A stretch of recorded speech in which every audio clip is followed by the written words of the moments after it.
नमस्कार, मैं हूं आपके साथ शीनम शर्मा। मेरठ की कातिल मुस्कान बन गई है मां, बेटी का असली पिता कौन? डीएनए टेस्ट की उठी मांग। पूरी खबर आपको आगे विस्तार से बताएंगे।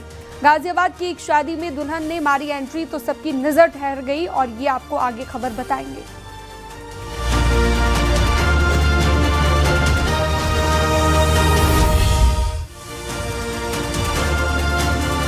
मेरठ का सौरभ हत्याकांड तो आपको याद ही होगा। सौरभ की कातिल पत्नी मुस्कान ने बेटी को जन्म दिया है। अब सवाल ये उठ रहा है कि उसका असली पिता कौन है। सौरभ के परिजनों ने फिर डीएनए टेस्ट की मांग उठाई है। एक रिपोर्ट आपको दिखाते हैं।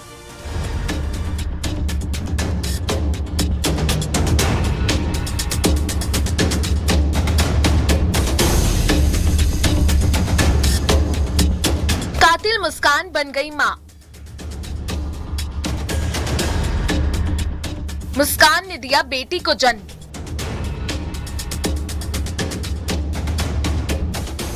बच्ची का असली पिता कौन?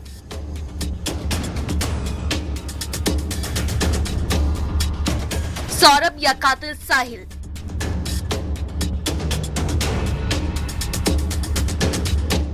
डीएनए कराने की उठी मांग।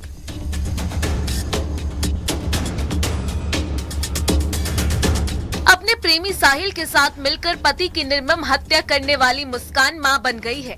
मार्च में जेल जाने के दौरान ही उसके प्रेग्नेंट होने की बात सामने आई थी। जेल में रहने के दौरान उसे दर्द उठा, जिसके बाद उसे अस्पताल ले जाया गया। डॉक्टरों की देखरेख में उसने एक बेटी को जन्म दिया। बात सही है कि जब मुस्कान जेल में आई थी मार्च में, तब वो गर्भवती थी और कल शाम को एक बेटी को जन्म दिया है। मेरठ मेडिकल कॉलेज में ये जन्म हुआ है। ऐसा प्रावधान है उत्तर प्रदेश जेल मैनुअल में कि हम लोग प्रयास करते हैं 100% जो डिलीवरी है वो सरकारी अस्पताल में और अच्छे सरकारी अस्पताल में हो। उसी के तहत परसों उसको भर्ती कराया गया था कि आज रात उसने जन्म दिया है बेटी का जन्म 24 तारीख को हुआ, जिस दिन सौरभ का जन्मदिन भी पड़ता था। बेटी का नाम राधा रखा गया है। लेकिन अब बेटी के जन्म के बाद एक बार फिर सवाल पैदा हो रहा है कि आखिर बच्ची का असली पिता कौन है। क्या मुस्कान का पति सौरभ, जिसकी बेरहमी से हत्या कर दी गई थी, या फिर मुस्कान का प्रेमी साहिल, जिसके साथ मिलकर मुस्कान ने सौरभ का मर्डर करके उसके शव के टुकड़ों को नीले ड्रम में सीमेंट से भर दिया था। हालांकि मुस्कान की बेटी 6 साल की होने तक अपनी मां के साथ ही रहेगी, लेकिन 6 साल पूरे होने के बाद उसका क्या होगा?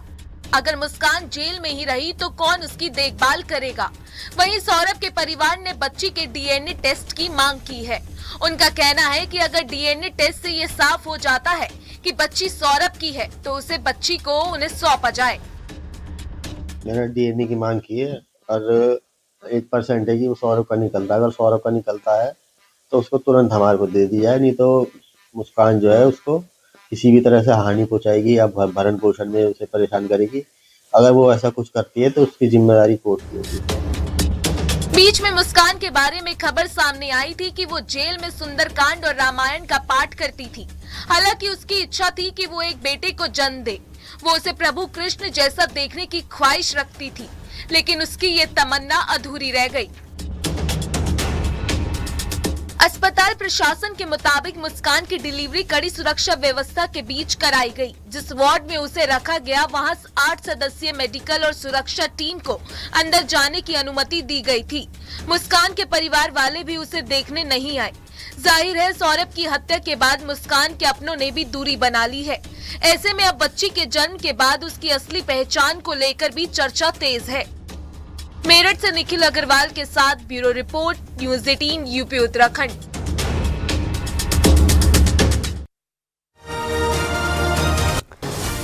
क्या आपने 24 से 45 हजार फीट ऊंचे राख के बादल देखे हैं? राख का ऐसा गुब्बार जो आपको हैरान कर देगा।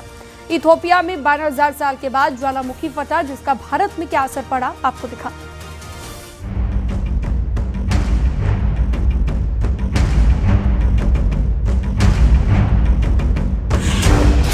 जब आसमान में दिखा राख का गुबार, राख वाले बादल कर देंगे हैरान।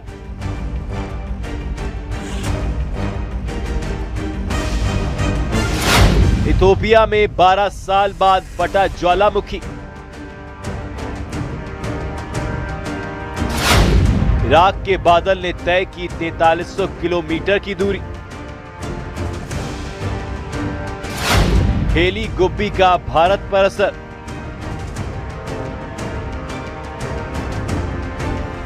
ये खौफनाक मंजर हर किसी को हैरान कर देगा। सैटेलाइट तस्वीरों से देखिए कैसे लावा धधक रहा था और कैसे फूटा धरती के अंदर धधकता ज्वालामुखी। ज्वालामुखी हेली गुब्बी। हैरानी की बात तो ये थी कि जो वोल्केनो शांत पड़ा था उसमें अचानक हलचल कैसे हुई। करीब 10-12 साल बाद अचानक ये ज्वालामुखी फटा। आसमान में राख के बादल, गुबार दिखा, या कहीं राख वाले बादल। आखिर कहां फटा है ये ज्वालामुखी? दरअसल अफ्रीका के इथोपिया के अपार इलाके में मौजूद हाईली गुब्बी ज्वालामुखी 12,000 साल बाद 23 नवंबर 2025 को अचानक फट पड़ा। उसके बाद लोग हैरान रह गए। इन राख के बादल को देखकर लोग दौड़ लगाने लगे। वैज्ञानिकों के मुताबिक विस्फोट ने लगभग 14 किलोमीटर ऊंचाई तक राख का गुबार हवा में पहुंचा दिया। इस ज्वालामुखी का असर भारत में भी देखने को मिला। ये राख के बादल 25-45 हजार फीट ऊंचे हैं, जो दिल्ली, राजस्थान और उत्तर भारत तक पहुंच गए। असर ये हुआ कि कई अंतर्राष्ट्रीय उड़ानें रद्द या डाइवर्ट हुई हैं। दिल्ली में आनंद विहार, एम्स सफदरगंज के पास जहरीला स्मॉग छाया है और AQI 400 के पार पहुंच गया है। DGCA ने एयरलाइंस को राख वाले क्षेत्रों से बचने की सलाह दी है। DGCA ने कहा था कि एयरलाइंस राख वाले इलाकों के ऊपर उड़ान ना भरे, उड़ान का रूट और प्लानिंग बदले। अगर किसी विमान को राख मिले तो तुरंत रिपोर्ट करे। दरअसल विस्फोट के साथ बड़ी तादाद में सल्फर डाइऑक्साइड यानी कि SO2 भी निकली है, जो जानकारों की माने तो जिसने पर्यावरण और सेहत पर असर को लेकर टेंशन बढ़ा दी है। जानकारों का कहना है कि अगर ज्वालामुखी अचानक ज्यादा SO2 छोड़ रहा है तो यह बताता है कि अंदर दबाव बढ़ रहा है, मैग्मा हिल रहा है और आगे और विस्फोट हो सकता है। वैज्ञानिकों के मुताबिक होलोसीन काल में इसकी कोई गतिविधि दर्ज नहीं हुई थी, इसलिए यह विस्फोट हैरान करने वाला है। यूरोपीय स्पेस एजेंसी के सेंटिनेल-2 और Toulouse volcanic ash advisory centre की रिपोर्ट में राख का गुबार हजारों किलोमीटर तक तेजी से फैलता नजर आया है। इथोपिया के हाईली गुब्बी ज्वालामुखी से उठा राख का गुबार लाल सागर पार करते हुए अरब प्रायद्वीप और भारतीय उपमहाद्वीप की ओर फैला है। भारतीय मौसम विभाग ने बताया कि इथियोपिया में ज्वालामुखी गतिविधि से बने राख के बादल भारत से दूर होते जा रहे हैं। ये बादल अब चीन की दिशा में बढ़ रहे हैं और मंगलवार शाम 7:30 बजे तक पूरी तरह भारतीय आसमान से निकल जाएंगे। स्थिति पर लगातार निगरानी रखी जा रही है और फिलहाल चिंता की जरूरत नहीं है।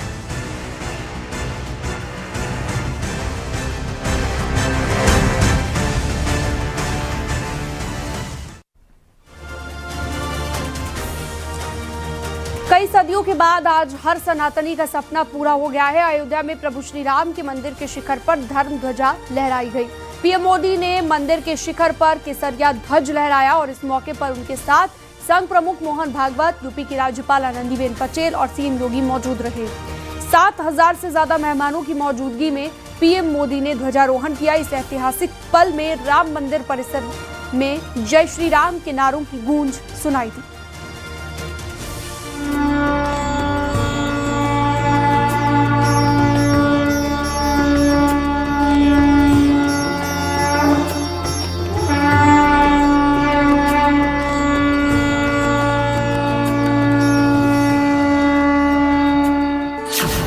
आखिर वो दिन आ ही गया जिसका हर सनातनी ने सपना संजोया था। हर कोई बेसब्री से इंतजार कर रहा था। इस पल का साक्षी बनने के लिए सैकड़ों सालों की तपस्या रही। राम मंदिर के पूरा होने के बाद ध्वजारोहण की बारी आई। पीएम मोदी ने अभिजीत मुहूर्त में पूजा के बाद राम मंदिर के स्वर्ण शिखर पर सूर्य पताका लहराया और इसी के साथ राम मंदिर के पूरा होने का संदेश दिया। वैदिक मंत्रोच्चारण के बीच पूरा राम मंदिर जय श्री राम के उद्घोष से गुंजायमान हो उठा।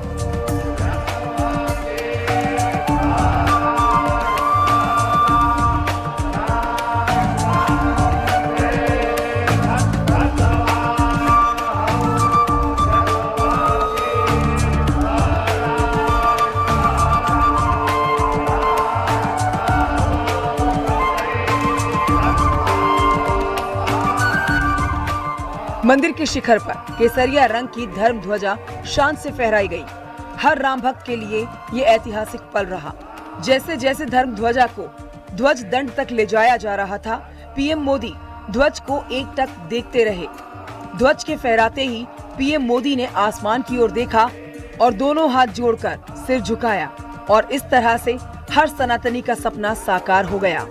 42 फीट के ध्वज दंड पर ये ध्वज शोभा बढ़ा रहा है, जिसमें सूर्य, ओम और कोविदार वृक्ष के चिन्ह अंकित हैं।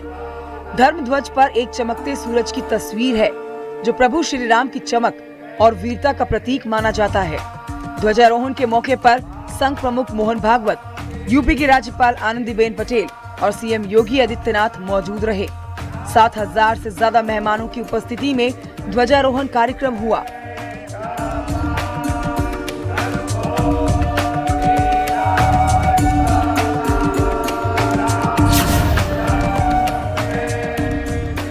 ध्वजारोहण से पहले पीएम मोदी और संघ प्रमुख मोहन भागवत ने रामलला के दर्शन किए और संकल्प लेकर आरती में शामिल हुए।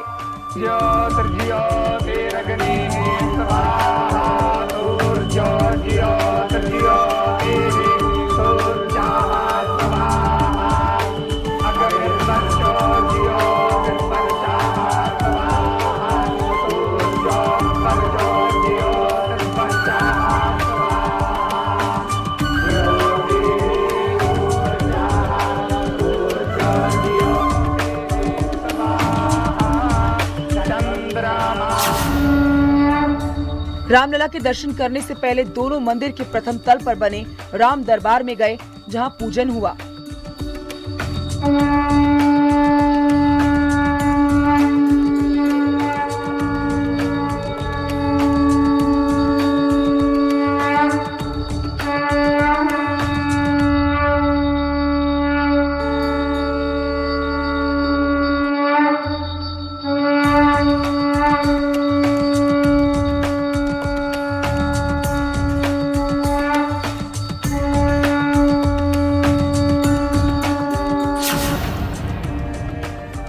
अयोध्या में ध्वजारोहण पर बड़ी तैयारियां की गई थी। पूरे शहर को दुल्हन की तरह सजाया गया।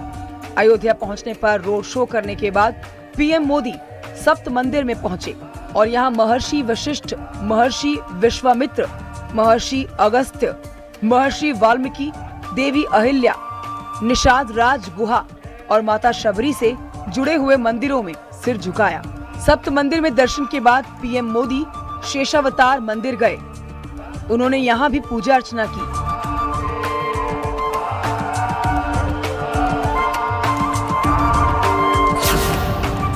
इसके बाद प्रधानमंत्री नरेंद्र मोदी, सीएम योगी आदित्यनाथ और राज्यपाल आनंदीबेन पटेल एक साथ माता अन्नपूर्णा मंदिर में पूजा अर्चना में शामिल हुए।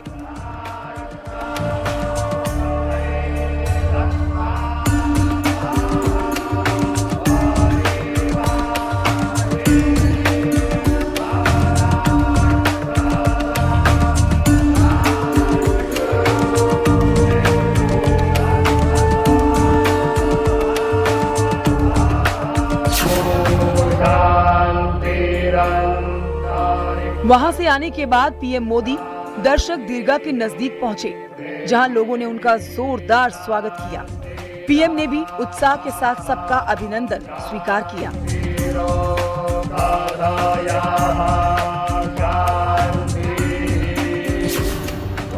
पीएम मोदी जैसे ही अयोध्या पहुंचे, इसके बाद साकेत महाविद्यालय में हेलीकॉप्टर से उतरने के बाद रामपथ पर भव्य रोड शो हुआ। अयोध्या वासियों ने पीएम पर फूलों की बारिश की और इसके बाद पीएम राम मंदिर परिसर में पहुंचे।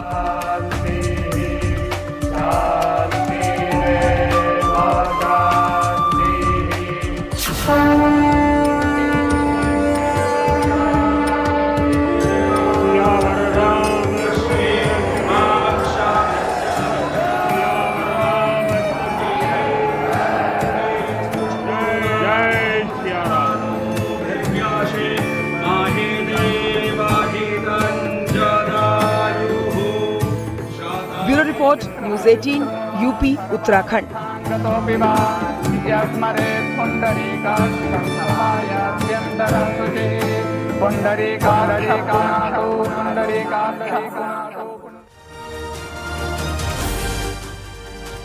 गाजियाबाद की एक शादी में दुल्हन ने मारी एंट्री तो सबकी नजर वहीं पर ठहर गई। बारात में शामिल हुए लोग उसकी ओढ़नी को देखते ही रह गए।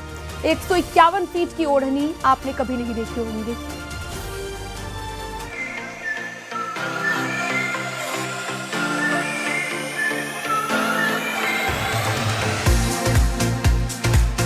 गाजियाबाद की इस शादी में दुल्हन की एंट्री होते ही बारात में आए लोग हक्के बक्के रह गए, क्योंकि दुल्हन की झलक तो सबके सामने आ चुकी थी, लेकिन जैसे ही वो धीरे धीरे आगे चलने लगी, उसकी ओढ़नी को देखकर सबकी नजर ठहर सी गई। दृश्य पूरी तरह फिल्मी लग रहा था। दुल्हन ने जो ओढ़नी पहनी थी वो खत्म होने का नाम नहीं ले रही थी। उसे पकड़कर लाने के लिए लोग भी कम पड़ने लगे। जब दुल्हन ने एंट्री मारी तो लाल ओढ़नी को देखकर शुरू में तो लोग समझे कि ये कोई स्टेज इफेक्ट है, लेकिन जैसे जैसे दुल्हन आगे बढ़ी, मोबाइल और कैमरों की फ्लैशलाइट चमकी तो सबको समझ आया कि ये तो ओढ़नी है। दुल्हन 151 फीट की ओढ़नी के साथ सज धज कर आई थी। आमतौर पर दुल्हन का लहंगा और ज्वेलरी चर्चा में रहते हैं, लेकिन इस शादी में ओढ़नी का ही आकर्षण दिखा। इससे पहले अभिनेत्री प्रियंका चोपड़ा अपनी शादी में गाउन के साथ काफी लंबी वेल पहनकर चर्चा में आई थी। गाजियाबाद में इस 151 फीट की ओढ़नी ने पहले के रिकॉर्ड को भी पीछे छोड़ दिया। मुंबई की रहने वाली अर्शिता चौहान गाजियाबाद में शादी करने आई थी। दिलचस्प बात यह है कि ओढ़नी का कपड़ा गाजियाबाद के मार्केट से खरीदा गया था। इसे तैयार करने में 10,000 रुपए का खर्च आया।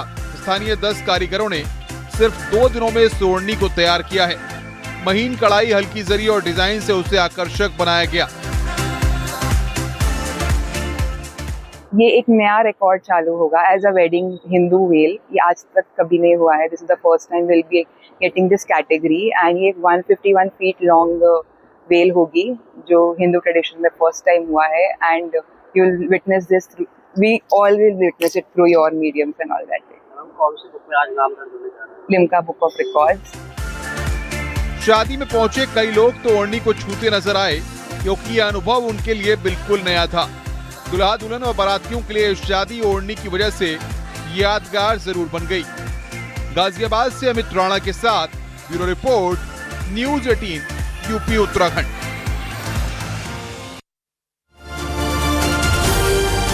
और अब आपको दिखाते हैं दुल्हन का अजब अंदाज। ये शादी है बेहद खास, क्योंकि घोड़ी पर चढ़ी है दुल्हनिया जो कह रही है दिलवाली दुल्हा ले जाएगी।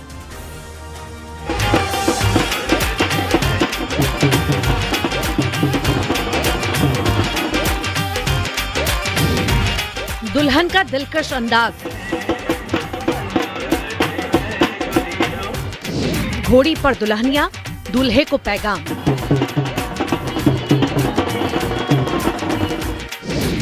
शादी की अनोखी रस्म,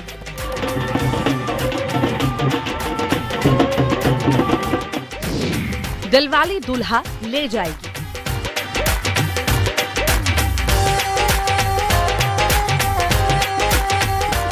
बैंड बाजा और शादी का मौसम, जिस मौसम में ये शादी बेहद खास है। इस दुल्हनिया रानी से किसी की नजर हटती ही नहीं। अंदाज निराला, दुल्हनिया डोली में नहीं बल्कि घोड़ी पर है सवार।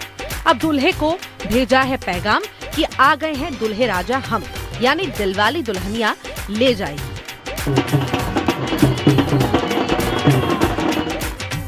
उज्जैन में एक अनोखी और दिलचस्प शादी को लोग देखते ही रह गए। जब घोड़ी पर सवार होगी दुल्हनिया निकली दुल्हे को शादी का निमंत्रण देने के लिए। दुल्हन की रॉयल एंट्री देखते ही बनती थी।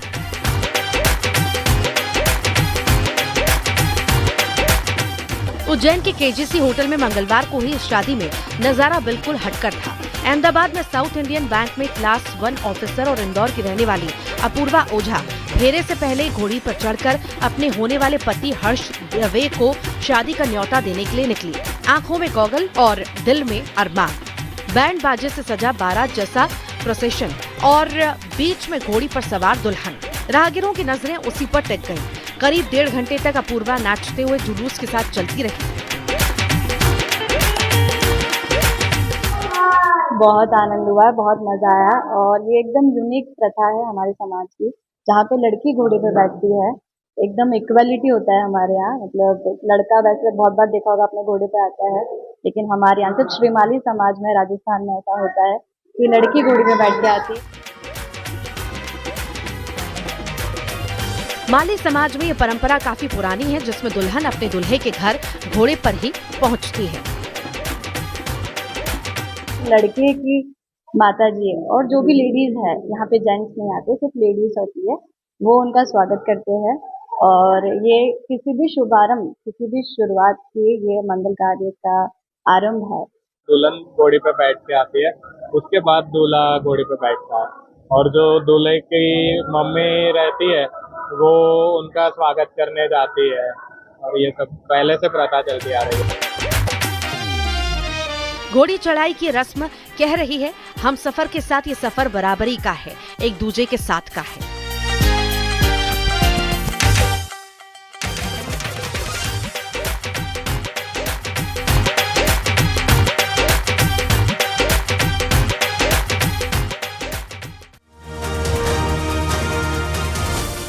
खबरों का सिलसिला जारी रहेगा, वक्त एक छोटे से ब्रेक का।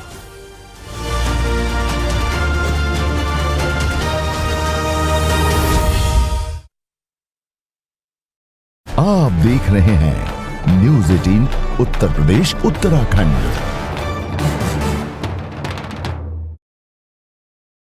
आप देखिए, ध्वज के सामने प्रधानमंत्री पहुंच चुके हैं, मोहन भागवत भी हैं। क्या अभी ध्वज की पूजा होगी पहले? बिल्कुल, ध्वज की पूजा होगी। ध्वज पर विशेष रूप से इससे पहले भी पूजन किया जा चुका होगा, आवाहन वहां पर स्थापना देवताओं की जा चुकी है। लेकिन अब क्योंकि यह आदरणीय नरेंद्र मोदी जी के हाथों से होना है, तो नरेंद्र मोदी जी के हाथों से भी यहां पर पूजन कराया जाएगा।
आप देख रहे हैं न्यूज़ 18 उत्तर प्रदेश उत्तराखंड।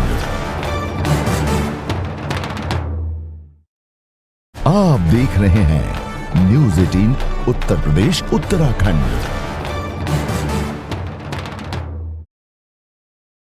आप देखिए, ध्वज के सामने प्रधानमंत्री पहुंच चुके हैं, मोहन भागवत भी हैं। क्या अभी ध्वज की पूजा होगी पहले? बिल्कुल, ध्वज की पूजा होगी। ध्वज पर विशेष रूप से इससे पहले भी पूजन किया जा चुका होगा, आवाहन वहां पर स्थापना देवताओं की जा चुकी है। लेकिन अब क्योंकि यह आदरणीय नरेंद्र मोदी जी के हाथों से होना है, तो नरेंद्र मोदी जी के हाथों से भी यहां पर पूजन कराया जाएगा। राष्ट्र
राष्ट्राय